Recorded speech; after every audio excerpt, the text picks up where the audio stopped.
भाजप पक्षाचे वनमंत्री गणेश नाईक यांना ठाणे आणि पालघर जिल्ह्याचे संपर्क मंत्री केल्यानंतर आता थेट ते आता ठाण्यामध्ये जनता दरबार घेणार आहे।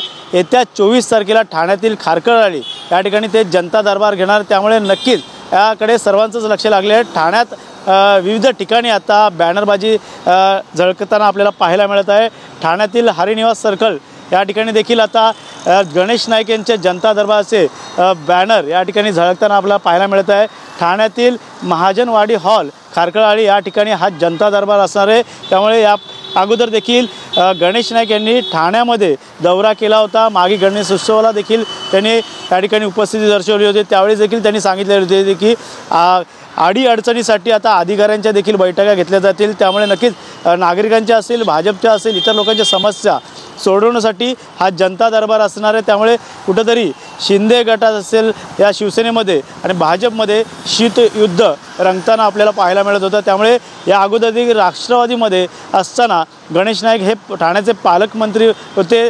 त्यानंतर ते आज भाजपमध्ये गेल्यानंतर आज त्यांना वनमंत्री आणि पालकमंत्री पालघर जिल्ह्याच्या दिल्यानंतर त्यांना जिम्मेदारी जी आहे मोठ्या प्रमाणात देण्यात आली आहे। त्यामुळे नवी मुंबईप्रमाणे ठाण्यात देखील बदल असेल तर नक्कीच कुठेतरी भाजप हे ओनली भाजप असं देखील त्यांनी हे अगोदर देखील म्हटलं होतं। त्यामुळे नक्कीच गणेश नाईक जनता दरबार घेणार आहे। त्यामुळे शिंदे गट असेल, इतर लोकांचं जर की लक्ष या ठिकाणी लागलेलं आहे। त्यामुळे जनता दरबार घेण्यावरून आता पाहायला गेलं तर ठाण्याचे पालकमंत्री एकनाथ शिंदे आणि राज्याचे उपमुख्यमंत्री एकनाथ शिंदे हे देखील येणाऱ्या काळात जनता दरबार कसं घेतील।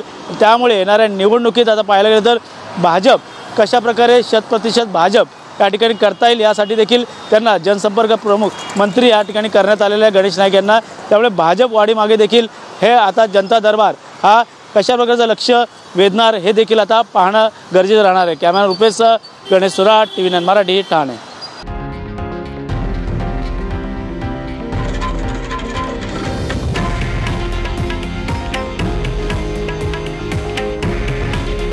हे आहे देशातील नंबर 1 न्यूज नेटवर्क आणि आपण पाहत आहात TV9 मराठी।